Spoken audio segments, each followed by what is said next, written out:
Jadi apa yang dikhawatirkan dari proses pra-peradilan?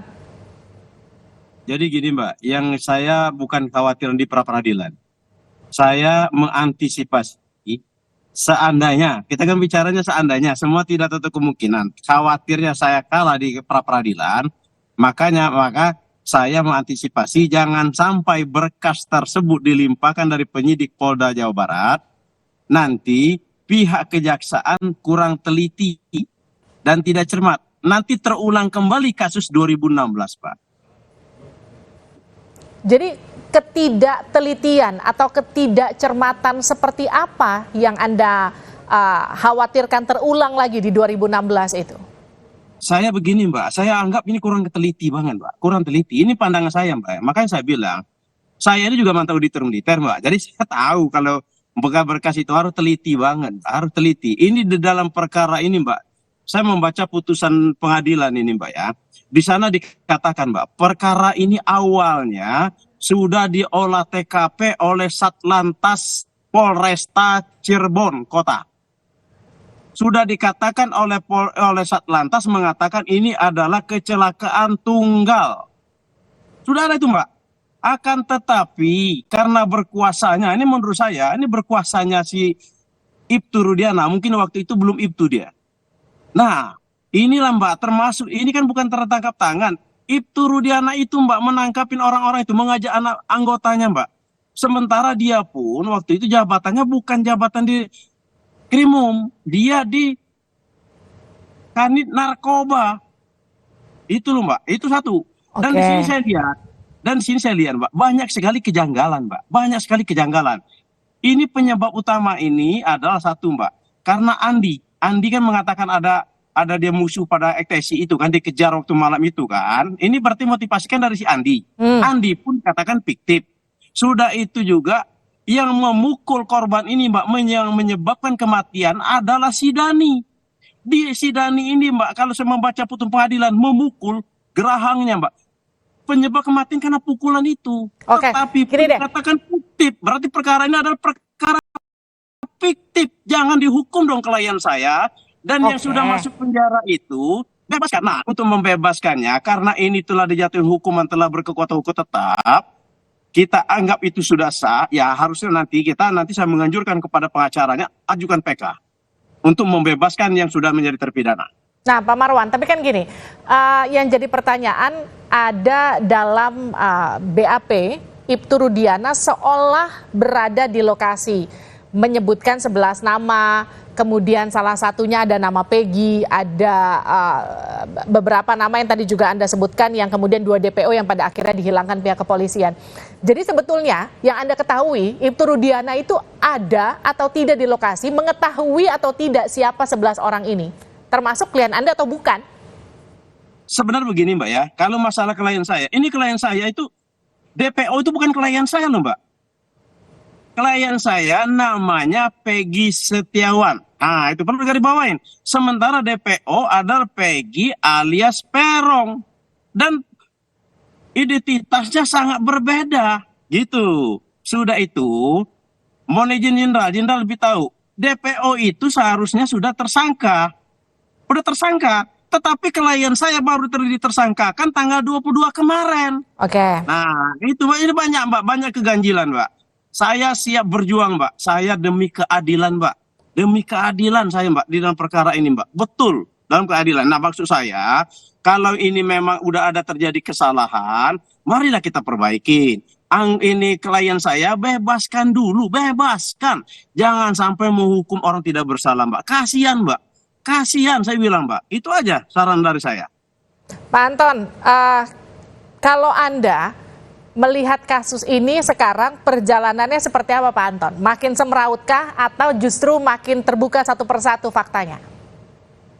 Saya belum berani menyimpulkan, tapi saya menghargai apa yang sudah dilakukan oleh Pak Marwan, karena memang selaku kuasa hukum pembela harus membela kliennya sampai titik darah penghabisan. Dan saya juga apresiasi bahwa beliau juga sudah melakukan pra peradilan, karena kalau kita berbicara opini, analogi, ini adalah criminal justice system. Tidak akan sampai, justru harus melalui jalur-jalur yang jelas. Makanya dengan jalur pra-peradilan ini pun juga ini sesuatu yang sudah sangat bagus. Kekejaksaan juga saya kira sudah hal yang sangat bagus. Ini merupakan satu pengawasan atau koreksi dari masyarakat maupun pengacara. Dan apabila memang meragukan, saya sudah katakan berkali-kali, adakan eksaminasi, karena ini sudah inkrah. Eksaminasi itu apa? Pengujian terhadap dakwaan jaksa terdahulu, pengujian terhadap keputusan hakim, bahkan kalau perlu audit penyidikan.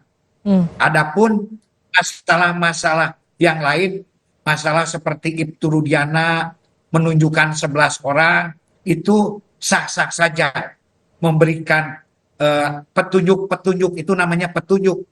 Tetapi di sini saat itu kan polisi atau penyidik harus mengklarifikasi betul enggak yang 11 orang ini sesuai yang ditunjukkan.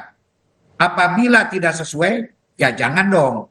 Tapi apabila sesuai, ya sudah. Dan ini pun juga harus diuji oleh kejaksaan. Makanya tadi Pak Marwan betul, karena Polri itu baru merasa lega kalau sudah P21. Nah, sebelum P21 ini memang jaksa harus memberikan petunjuk-petunjuk yang detail. Baik istilahnya konstruksi pasal, konstruksi siapa saja yang menjadi tersangka, apa saja yang menjadi alat bukti, bahkan rekonstruksi kejadian. Jaksa harus mampu memberi petunjuk. Pak Anton, yang bisa mengoreksi Polri hanya jaksa. Nah, izin saya potong Pak Anton.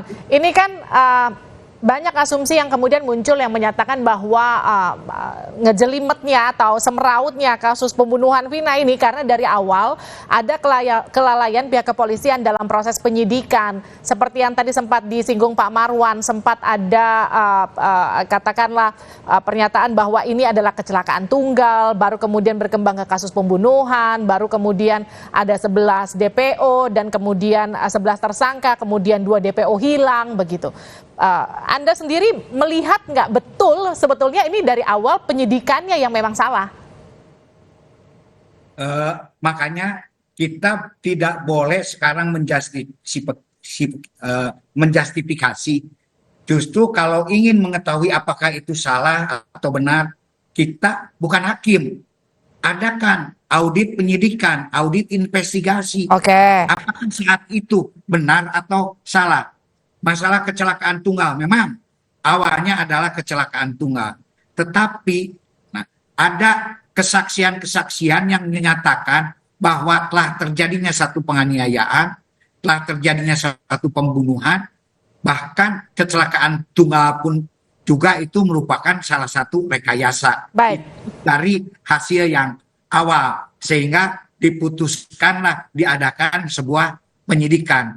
Dan hal itu sudah inkrah dibuktikan oleh para tersangka atau terdakwa yang sekarang, walaupun dalam berita acaranya memang mencabut, tetapi sayang, saya mendengar, saya menganalisis bahwa ketika di dalam sidang pengadilan tertutup, para terdakwa itu memberikan keterangan-keterangan yang mengarah pada terjadinya penganiayaan dan pembunuhan yang didukung oleh bukti-bukti, di mana Pisem juga mengatakan bahwa ada kematian tidak wajar akibat benda tumpul.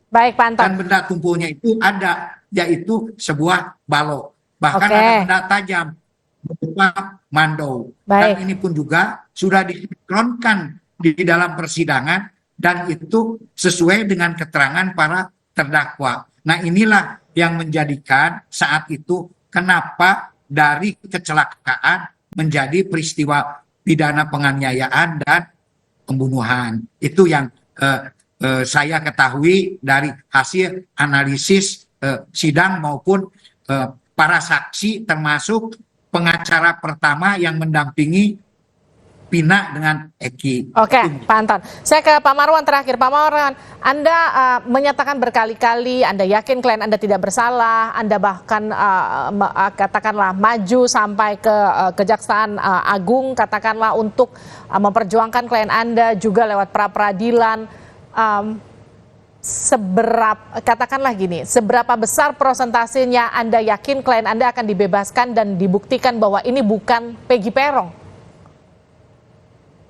Saya menjawab Mbak ya, 99% Peggy Setiawan bukanlah pelaku pembunuhan Eki dan Pina. Ini pandangan saya.